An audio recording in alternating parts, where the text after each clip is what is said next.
जय जिनेन्द्र। नमो अरिहन्ताणं नमो सिद्धाणं नमो आयर्याणं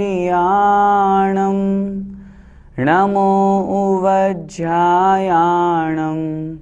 नमो लोये सव्वसाहूणं। पंच परमेष्ठी भगवान की जय। संत शिरोमणि आचार्य भगवान 108 श्री विद्यासागर जी महाराज की जय। परम पूज्य मुनि पुंगव श्री 108 सुधा सागर जी महाराज की जय। पूज्य आचार्य भगवान 108 श्री विद्यासागर जी महाराज के परम प्रेरणा से और पूज्य मुनि श्री सुधा सागर जी महाराज जी के परम मंगलमय आशीर्वाद से जैन धर्म क्या है, इस बात को सभी लोगों को बतलाने के लिए पूरे हिंदुस्तान में पूज्य मुनिश्री ने आशीर्वाद पहुंचाया और 12 वर्षीय 12 वर्ष का एक पाठ्यक्रम तैयार करवाया। जयपुर में जो सांगानेर है, वहाँ पर जो श्री दिगंबर जैन श्रवण संस्कृति संस्थान है, इस संस्थान के माध्यम से इस 12 वर्षीय पाठ्यक्रम में 12 वर्ष तक जो इस पाठ्यक्रम को पढ़ेंगे, निश्चित रूप से वो जैन धर्म के तत्व को अच्छी तरह से समझ पाएंगे। प्रथम वर्ष के पाठ्यक्रम में 4 पुस्तकें हैं। श्रवण संस्कृति सिद्धांत प्रवेशिका भाग 1, भाग 2 और भाग 3, साथ में 6 डाला। इन 4 पुस्तकों को हमें प्रथम वर्ष में पढ़ना है। हम और आप इस चैनल के माध्यम से इन 4 पुस्तकों को समझेंगे, जिसमें आज सबसे पहले सिद्धांत प्रवेशिका भाग 1, जिसमें सबसे पहला पाठ दर्शन स्तुति का है। आइए मैं आप लोगों से निवेदन करता हूँ, सभी लोगों के पास वह पुस्तक पहुँच गई है, आप लोग वह पुस्तक निकाल लीजिए। यह जो हमारा कार्यक्रम है, ये आप सभी लोगों की सुविधाओं के लिए बहुत अच्छी तरह से दिया जा रहा है। YouTube चैनल पर इस चैनल के माध्यम से आप इस कार्यक्रम को जब अपनी सुविधा हो तब देख सकते हैं। कोई व्यापारी भी है, कोई नौकरी पेशे वाले भी हैं, अथवा गृहिणी माताएं बहनें भी हैं। आप सभी लोगों की जानकारी के लिए इस बात को भी मैं आपको बता दूं, यह जो कार्यक्रम है ये आप सभी लोगों की सुविधा के लिए YouTube चैनल पर मिल जाएगा, जिसमें श्रवण संस्कृति स्वाध्याय पाठ्यक्रम इस नाम से आप जब भी YouTube पे ऑन करेंगे, सर्च करेंगे, तो पूरी की पूरी जितने भी एपिसोड बने हुए हैं अध्याय के अनुसार, वो सारे के सारे क्रमशः वहाँ पर आपको मिल जाएंगे। आपको जब समय मिले उस अनुसार आप जिस पाठ को पढ़ना चाहते हैं, उस समय के अनुसार जब आप फ्री हों तब आप उसे पढ़ सकते हैं। चैनल का नाम श्रवण संस्कृति स्वाध्याय पाठ्यक्रम। सभी लोगों से मेरा निवेदन, आप इसको नोट कर लीजिए, सभी लोगों को बता दीजिए, मंदिर आदि में भी इसको लिखवा दीजिए, ताकि सभी लोगों को जानकारी हो जाए। पुस्तक तो सभी लोगों के पास पहुंच ही गई होगी। उस पुस्तक में आप सभी लोग, मेरा निवेदन, जब भी मैं पढ़ाऊँ पुस्तक सामने हो, कॉपी पेन साथ में हो, जिससे कोई भी बात मैं कहूँ उसको आप तुरंत नोट कर लें। उसके अलावा फिर भी आपको समझ में नहीं आए, फिर से पुनः आप YouTube चैनल पे इसको आराम से देख सकते हैं। सभी लोगों की सुविधा के लिए, बहुत से लोग नौकरी वाले होते हैं, कुछ व्यापारी होते हैं, माताएं बहनें घर गृहस्थी में रहती है। टीवी चैनल पर तो एक निश्चित समय पर यह कार्यक्रम आता है, पाठशाला ज्ञानशाला आदि, लेकिन यह जो कार्यक्रम है ये YouTube पे इसीलिए दिया जा रहा है ताकि आप अपनी सुविधानुसार कभी भी देख सकते हैं। आइए सबसे पहले प्रथम वर्ष का जो पाठ्यक्रम है, जिसमें सिद्धांत प्रवेशिका भाग 1 यह पुस्तक है, इसे हम प्रारंभ करते हैं। सभी लोग अध्याय 1 दर्शन स्तुति पेज नंबर 1 निकाल लीजिए। दर्शन स्तुति में प्रभु पतित पावन वाली स्तुति है। मैं यहाँ से बोलूँगा, आप सभी लोग मेरे साथ गुनगुनाएंगे, बोलेंगे। प्रभु पतित पावन में अपावन चरण आयो शरण जी, यो विरद आप निहार स्वामी मेट जामन मरण जी। स्तुति में प्रत्येक छंद की 2 पंक्तियां मैं यहाँ से पढ़ूंगा, उसके बाद फिर कठिन शब्द जो इसमें हैं वो मैं आपको बताऊंगा। आप सभी लोग उसे अपनी कॉपी में नोट करें, फिर उसके बाद फिर एक एक शब्द का अर्थ समझते हुए पूरे छंद का हम अर्थ समझेंगे।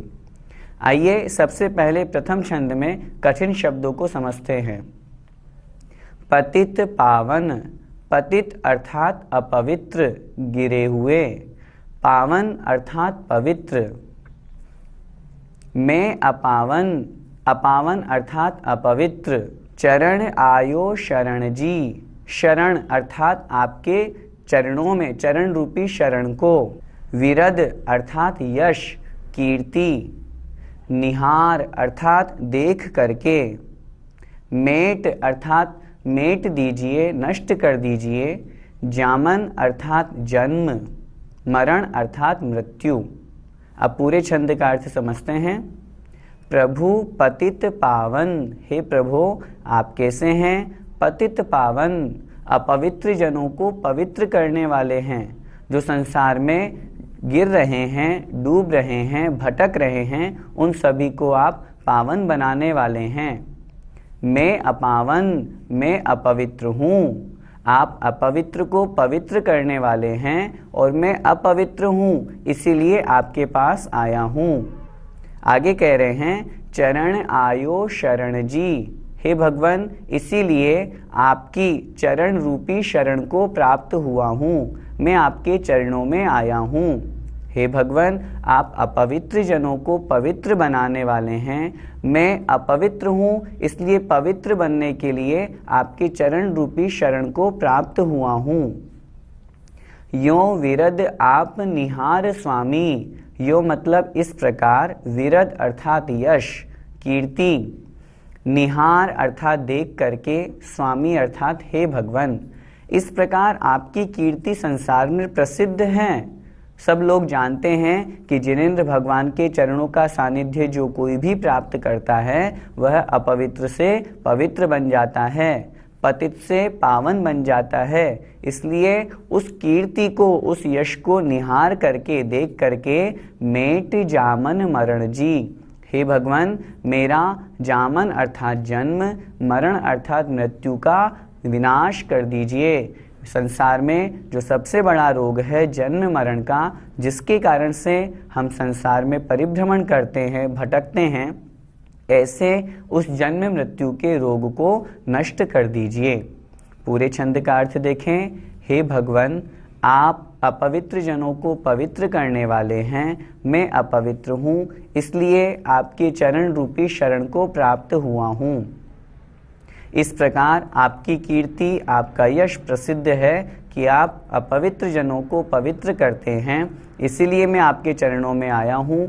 इस प्रकार की इस यश को, इस कीर्ति को देख करके आप मेरा जन्म मरण का दुख नष्ट कर दीजिए। आइए दूसरे छंद में। तुम ना पिछान्या आन मान्या, देव विविध प्रकार जी। या बुद्धि से ती निज न जान्यो, भ्रम गिन्यो हितकार जी। शब्दार्थ लिख लीजिए। पिछान्या अर्थात पहचाना। आन मान्या, आन अर्थात अन्य, दूसरों को, मान्या अर्थात माना। विविध अर्थात अनेक, प्रकार मतलब प्रकार, अनेक प्रकार के। या इसका मतलब इस प्रकार। बुद्धि सेति, सेति मतलब कारण, बुद्धि के कारण। या बुद्धि सेति निज न जान्या, निज अर्थात आत्मा को, अपने आत्म स्वरूप को। भ्रम, इस प्रकार के भ्रम में क्या सही है क्या गलत है इसका निश्चय नहीं कर पाया, और इस भ्रम में ही भ्रम गिन्यो बांधता रहा। गिन्यो अर्थात माना, हितकार जी अपनी आत्मा का हित, अपने आप का हित, इस भ्रम को ही अपना हित माना। आइए अर्थ देखते हैं। तुम ना पिछान्या, हे भगवान मैं अब तक आप तक नहीं पहुंच पाया। तुम अर्थात आपको ना पिछान्या नहीं पहचान पाया।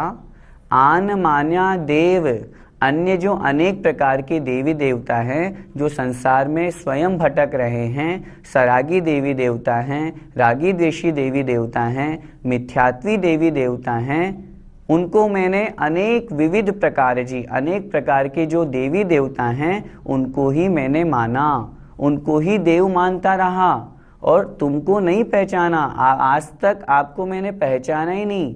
मैंने सही और गलत क्या है ये आज तक नहीं जाना। और इसी कारण से या बुद्धि सेति निज न जान्या, अर्थात इस प्रकार की बुद्धि के कारण से कि मैं आपको तो नहीं माना, सच्चे देव के स्वरूप को नहीं पहचाना और मिथ्या देव को ही देव मानता रहा।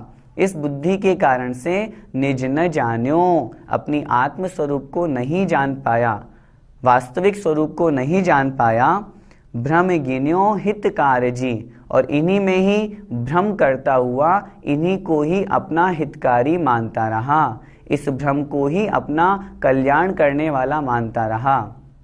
वास्तव में हम अनेक लोग ऐसे हैं जो जैन कुल में पैदा होने के बावजूद भी अन्य देवी देवताओं की मान्यता बनाए रखते हैं। सच्चे वीतरागी, सर्वज्ञ और हितोपदेशी, ये तीन गुण जिनमें विद्यमान हो वे ही सच्चे देव कहलाते हैं। इन सच्चे देव के अलावा जितने भी देवी देवता हैं वे कल्पित हैं, वे मिथ्यात्वी हैं। वे स्वयं संसार में परिभ्रमण कर रहे हैं, वे हमें संसार से पार कैसे निकालेंगे। इस प्रकार अच्छी तरह से मिथ्या देवी देवताओं को हमें छोड़ना है। दर्शन स्तुति पढ़ रहे हैं हम, और इसमें भगवान जिनेंद्र देव के दर्शन करते समय हमारे मन में ये भाव हैं, भगवान की स्तुति कर रहे हैं। अब तक हम मिथ्यात्व के कारण से भटक रहे थे, अब हमने जिनेंद्र भगवान के दर्शन कर लिया, सच्चे देव को जान लिया, तो मिथ्या देव को हमें छोड़ना ही चाहिए। बहुत से लोग ऐसे भी होते हैं जो कहते हैं हम तो इनको भी मानेंगे, इनको भी मानेंगे, क्या आपत्ति है। ऐसा नहीं, हम जैन कुल में पैदा तो हो गए, लेकिन जैन कुल के जो जैन कुलाचार हैं, हम देव दर्शन करते हैं, देव दर्शन में ये तो सोचे हम कौन से देव का दर्शन करते हैं, उस देव के बारे में हम समझेंगे तो निश्चित रूप से हमें सही का रास्ता पता चलेगा और उस मार्ग पर हम चलें। यह जो पाठ्यक्रम हम पढ़ा रहे हैं, इसका उद्देश्य यही है ताकि हम संसार परिभ्रमण से छूटें। देवी देवता जो मिथ्यात्व में डूबे हुए हैं, उनकी जो मान्यता हमारी बनी हुई है, उससे हट करके हम सच्चे देव के स्वरूप को समझ करके वास्तविक जो सच्चा धर्म है, जिन धर्म, जैन धर्म, उसको समझ करके उसके मार्ग पर आगे बढ़ें। इस छंद को एक बार फिर से देखें। हे भगवान, मैंने अब तक आपको नहीं पहचाना और संसार में जो अन्य कुदेवी देवता हैं इनको ही मानता रहा। इस प्रकार की बुद्धि के कारण से मैं अपने आत्मस्वरूप को नहीं पहचान पाया और इस भ्रम को ही, उन देवी देवताओं को मान करके ही उनको ही अपना हित का कारण माना, उनको ही अपना कल्याण का कारण माना। भव विकट वन में कर्म वैरी, ज्ञान धन मेरो हर्यो, तब इष्ट भूल्यो भ्रष्ट होय, अनिष्ट गति धर तो फिर्यो। यहाँ पर बहुत से लोग एक छोटी सी गलती करते हैं। इस पंक्ति में भव विकट वन में कर्म वैरी, ज्ञान धन मेरो हर्यो, बहुत से लोग ज्ञान धन मेरो भयो बोलते हैं, अशुद्ध है वो, गलत है, उसे ठीक कर लें। ज्ञान धन मेरो हर्यो। आइए कठिन शब्द देखें। भव अर्थात संसार, विकट अर्थात भयंकर, ज्ञान धन ज्ञान रूपी धन, हर्यो अर्थात हरण किया, हर लिया, इष्ट अर्थात सुखदायक, सुख देने वाले, भूल्यो अर्थात भूल करके, अनिष्ट जो दुखदायक हैं, नरक तिर्यंच आदि गति हैं, भ्रम तो अर्थात भ्रमण करता हुआ, भटकता हुआ, फिर्यो अर्थात फिरता रहा। अर्थात भव विकट वन में कर्म वेरी, भव अर्थात संसार रूपी जो वन है, विकट वन, ऐसा भयंकर जंगल है, संसार रूपी जंगल जिसमें हम फंस गए हैं। और कर्म बेरी, कर्म रूपी शत्रु हमारे समक्ष आ गए हैं और उन्होंने मिलकर के, उन कर्म रूपी शत्रुओं ने मिलकर के ज्ञान धन मेरो हर्यो, मेरा ज्ञान रूपी, सम्यक ज्ञान रूपी जो धन मेरे पास में था वो चुरा लिया, वो हरण कर लिया। एक उपमा के माध्यम से बता रहे हैं, जैसे कोई राहगीर भयंकर अटवी जंगल में फंस गया, जिससे उसे कोई रास्ता नजर नहीं आ रहा और वहां पर उसके शत्रु लुटेरे उसे मिल गए और उसके पास जो धन था वो सब लूट लिया उसका। उसी प्रकार हम भी संसार रूपी इस जंगल में ही तो फंसे हुए हैं, भटक रहे हैं, और उन भटकन में हमारे पास में जो हमारे शत्रु हैं वो हमारे कर्म हैं। उन कर्मों ने मिलकर के हमारे ज्ञान रूपी धन को लूट लिया, हमें सम्यक ज्ञान नहीं होने दिया। सबसे बड़ा कर्म जो मोहनीय कर्म है, उस मोहनीय में भी जो मिथ्यात्व है, उस मिथ्यात्व बेरी ने मिलकर के हमारे सम्यक दर्शन सम्यक ज्ञान को चुरा लिया, अर्थात उसके रहते हुए सम्यक दर्शन सम्यक ज्ञान होने नहीं दिया।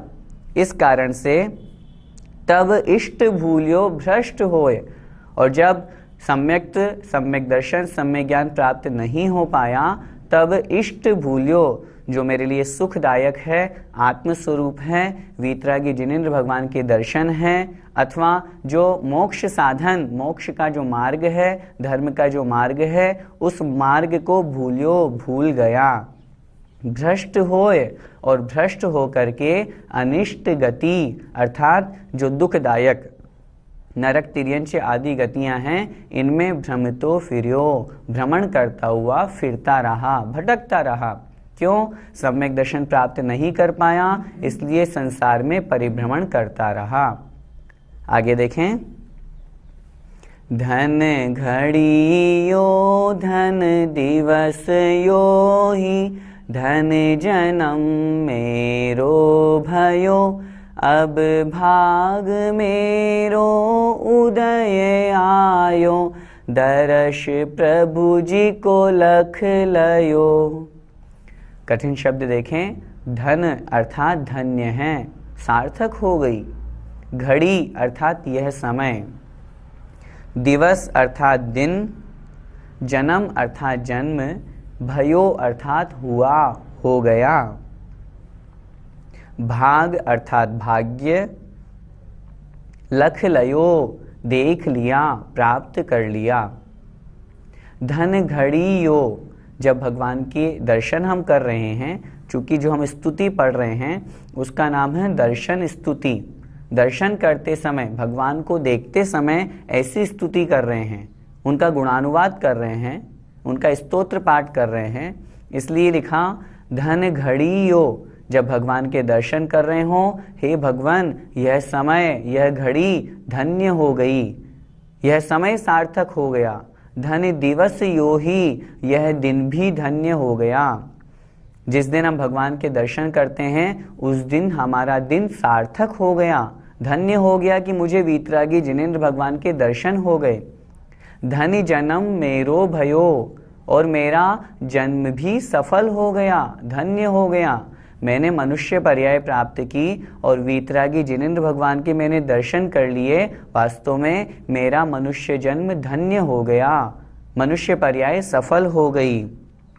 अब भाग मेरो उदय आयो, अब मेरा भाग्य, मेरा नसीब उदयता को प्राप्त हुआ, उदय आया, दर्श प्रभु जी को लख लयो, और मुझे जिनेंद्र भगवान आपके दर्शन देख लिए, अर्थात आपके दर्शन प्राप्त हो गए।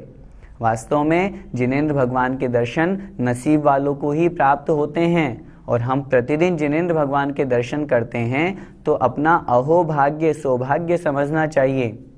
आचार्य भगवंतों ने शास्त्रों में लिखा है कि जीव मनुष्य जिस समय जिनेंद्र भगवान के दर्शन करता है, उस समय उसकी असंख्यात गुणी कर्मों की निर्जरा होती है और अनंत गुना पुण्य कर्म का बंध होता है, और यह कार्य निश्चित रूप से तभी हो पाता है जब उसका भाग्य उदय में आता है।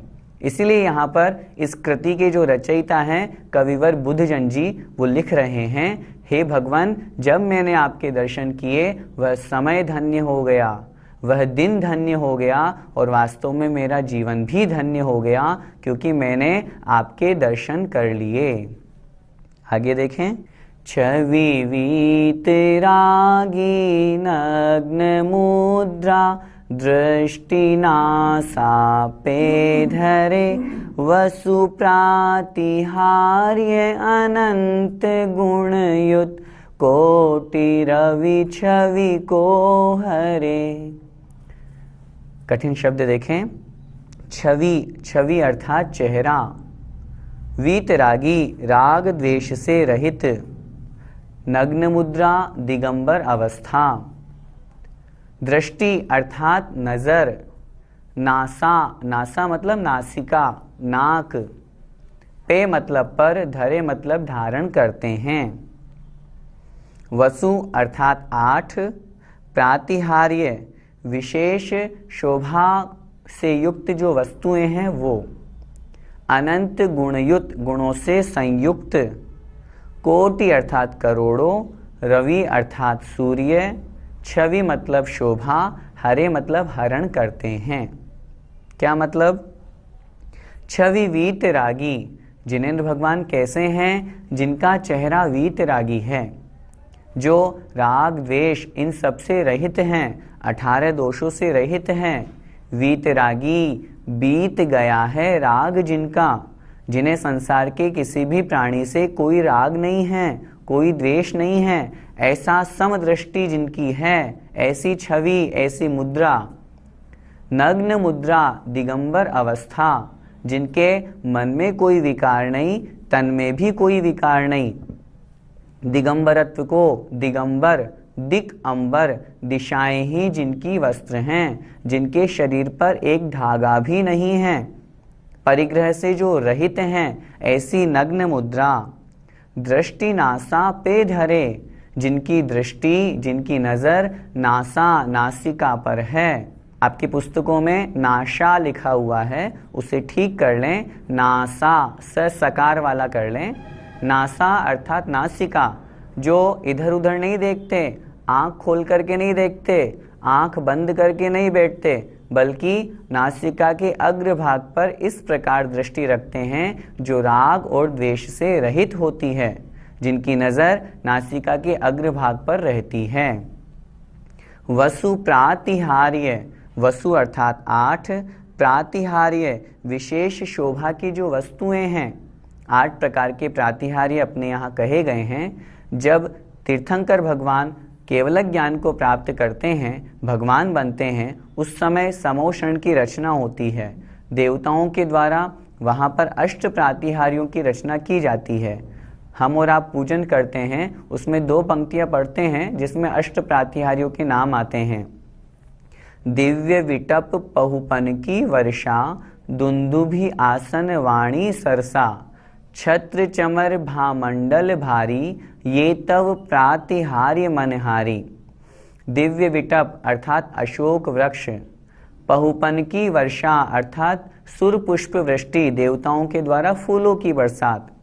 दिव्य विटप पहुपन की वर्षा, दुंदुभि आसन वाणी सरसा, आसन अर्थात सिंहासन, वाणी अर्थात दिव्य ध्वनि।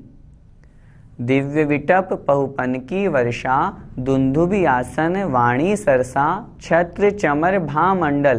पहली लाइन में 5 प्रातिहार्य हो गए। छत्र 3 छत्र, चमर अर्थात चंवर, और भामंडल। ये तव प्रातिहार्य मनहारी, ये 8 प्रातिहार्य जो मन को आकर्षित करने वाले हैं। तो भगवान वीतरागी जिनेंद्र भगवान जो वसु प्रातिहार्य, इन सिंहासन, 3 छत्र, भामंडल आदि 8 प्रातिहार्यों से संयुक्त, अनंत गुणयुक्त, अनंतानंत अनंत गुणों से जो संयुक्त हैं, जो गुणों के भंडार हैं। कोटि रवि छवि को हरे, कोटि अर्थात करोड़ों, रवि अर्थात सूर्य की जो छवि अर्थात शोभा है, उसको भी जो हरण करते हैं, उसको भी जो फीका कर देते हैं। जब जिनेंद्र भगवान समोषण में विराजमान होते हैं, उस समय उन जिनेंद्र भगवान के शरीर से इतनी कांति, इतनी आभा निकलती है कि करोड़ों सूर्य भी उनके समक्ष फीके पड़ जाते हैं। तभी तो समोषण में दिन और रात का भेद ही नहीं होता, वहाँ हमेशा प्रकाश ही प्रकाश रहता है। भगवान जिनेंद्र देव की यहाँ स्तुति की जा रही है। फिर से देखें कैसे हैं भगवान, जिनका चेहरा, जिनकी छवि वीतरागी है, राग द्वेष से रहित है, नग्न दिगंबर मुद्रा है, नासिका के अग्रभाग पर जिनकी हमेशा नजर रहती है, जो समदृष्टि रखने वाले हैं, 8 प्रातिहार्यों से संयुक्त हैं, अनंत गुणों के जो भंडार हैं, ऐसे जिनेंद्र भगवान वास्तव में जिनके समक्ष करोड़ों सूर्य चंद्रमा की जो रवि अर्थात सूर्य की जो छवि है, कांति है, वो भी फीकी पड़ जाती है, ऐसे जिनेंद्र भगवान हैं। आगे देखें, मिट गयो तिमिर मिथ्यात्व मेरो, उदय रवि आत्म भयो, मोर हर्षे सो भयो, मनुरंक चिंतामणि लयो। शब्दार्थ देखें, तिमिर अर्थात अंधकार, मिथ्यात्व अर्थात विपरीत श्रद्धान, गलत मान्यता, अन्य जो देवी देवता हैं, कुदेवी देवता हैं, उनकी मान्यता, उदय अर्थात उत्पन्न, रवि अर्थात सूर्य, भयो अर्थात हुआ, उर मो अर्थात मेरे, उर मतलब अंदर हृदय में, हर्ष अर्थात आनंद खुशी, मनु अर्थात मानो, रंक गरीब अथवा भिखारी, चिंतामणि जो रत्न का नाम है, जिसके समक्ष कुछ भी चिंतन किया जाए, विचार किया जाए, सोचा जाए और वो वस्तु उपस्थित हो जाए। अर्थ देखें, मिट गयो तिमिर मिथ्यात्व मेरो, भगवान के दर्शन करने से क्या फायदा हुआ? मिट गयो अर्थात समाप्त हो गया, तिमिर मिथ्यात्व अंधकार, कैसा अंधकार? मिथ्यात्व रूपी अंधकार, जो हम अनादिकाल से संसार में परिभ्रमण कर रहे हैं, उसका सबसे बड़ा कारण है मिथ्यात्व, विपरीत मान्यता, सच्चे देव को नहीं मान करके अन्य देवी देवताओं को मानने रूप जो मिथ्यात्व है, भगवान के दर्शन करने से वह मिथ्यात्व रूपी अंधकार समाप्त हो गया। कैसे? उदय रवि आत्म भयो, जिस प्रकार रवि अर्थात सूर्य के उदय होने पर तिमिर मिट गयो, अंधकार समाप्त हो जाता है, उसी प्रकार आपके दर्शन करने से मेरा मिथ्यात्व रूपी अंधकार नष्ट हो गया और आत्म भयो, मुझे आत्म स्वरूप की प्राप्ति हो गई, मुझे वास्तविक स्वरूप की प्राप्ति हो गई। उदय रवि आत्म भयो, जब मेरे हृदय में आत्म स्वरूप में रवि अर्थात सूर्य का उदय हुआ, अर्थात सच्चे देव का मुझे दर्शन हुआ, तब मेरा मिथ्यात्व समाप्त हो गया। मोह उर हर्ष ऐसो भयो, और जब मैंने आपके दर्शन किए भगवान, उस समय मोह उर मेरे अंदर, मेरे हृदय में ऐसो हर्ष भयो, ऐसा आनंद हुआ, इतनी खुशी हुई, मनु जैसे मानो कि रंक किसी भिखारी को, किसी गरीब को चिंतामणि लयो, चिंतामणि रत्न की लयो अर्थात प्राप्ति हो गई हो। जैसे कोई गरीब है, भिखारी है, जिसके पास कुछ भी नहीं है, जो खाने के लिए भी जिसके लिए लाले पड़ रहे हैं, कुछ भी जिसके पास में नहीं है, और अचानक से यदि उसे कहीं से चिंतामणि रत्न की प्राप्ति हो जाए, उस समय उसको कितना आनंद आएगा, कितनी खुशी होगी। अपन स्वयं मन में विचार करें कि अगर किसी व्यक्ति को जिसके पास कुछ भी नहीं है और चिंतामणि रत्न मिल गया, चिंतामणि रत्न की विशेषता क्या? उसके सामने जो भी चिंतन किया जाएगा, जो भी सोचा जाएगा, मन में विचार किया, वो वस्तु सामने उपस्थित हो जाएगी। कुछ भी मांग लो, दुनिया की किसी भी वस्तु की उससे मांग कर लो, वो वस्तु सामने उपस्थित हो जाएगी। तो ऐसा रत्न उस भिखारी को यदि मिल जाए तो उसको कितनी खुशी होती है। ठीक वही खुशी और उससे भी अनंत गुना खुशी, अनंत गुना आनंद भगवान मेरे अंदर हुआ। कब? जब मैंने आपके दर्शन किए, और आपके दर्शन से मेरा वह अज्ञान अंधकार, मिथ्यात्व अंधकार समाप्त हुआ और मुझे सम्यक्त्व की प्राप्ति हुई। मैं हाथ जोड़ नवाऊं मस्तक, वीनऊं तुम चरण जी, सर्वोत्कृष्ट त्रिलोकपति जिन, सुनहु तारण तरण जी। कठिन शब्द देखें। नवाऊं नमस्कार करता हूँ, वीनऊं विनती करता हूँ। सर्वोत्कृष्ट अर्थात सर्वोच्च, सबसे ऊंचे पद पर जो स्थित हैं, महान हैं। त्रिलोकपति, तीनों लोकों के स्वामी, तीनों लोकों के नाथ। ऊर्ध्वलोक, मध्यलोक और अधोलोक, इन तीनों लोकों के जो स्वामी हैं। सुनहु सुनिए, तारण तरण जी, तारण अर्थात तारने वाले, पार उतारने वाले। तरण अर्थात तरने वाले, पार उतरने वाले, जो स्वयं भी संसार रूपी समुद्र से पार हो गए और अनेकों भव्य जीवों को, हम जैसे भव्य जीवों को पार उतारने वाले हैं, ऐसे जिनेंद्र भगवान। उनसे हम क्या प्रार्थना कर रहे हैं? मैं हाथ जोड़ नवाऊं मस्तक, हे भगवान मैं आपके चरणों में हाथ को जोड़ करके नवाऊं मस्तक, मस्तक को झुकाता हूँ। भगवान जिनेंद्र देव के दर्शन करते समय हम उनके 3 प्रदक्षिणा देते हैं, उनके चरणों में नमस्कार करते हैं। इसलिए यहाँ पर कह रहे हैं, हे भगवान मैं आपके चरणों में हाथ जोड़ करके मस्तक झुकाता हूँ। वीनऊ तुम चरण जी, और तुम चरण, तुम्हारे चरणों में वीनऊ विनती करता हूँ, प्रार्थना करता हूँ।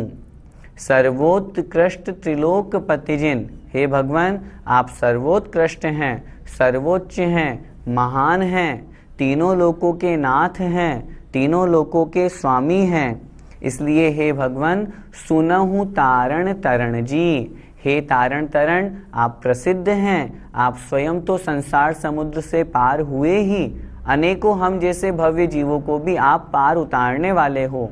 इसलिए आपके चरणों में मेरी प्रार्थना है, इस प्रार्थना को, इस विनती को सुनहु, सुनिए। हम क्या प्रार्थना कर रहे हैं भगवान से? अंतिम छंद में देखें।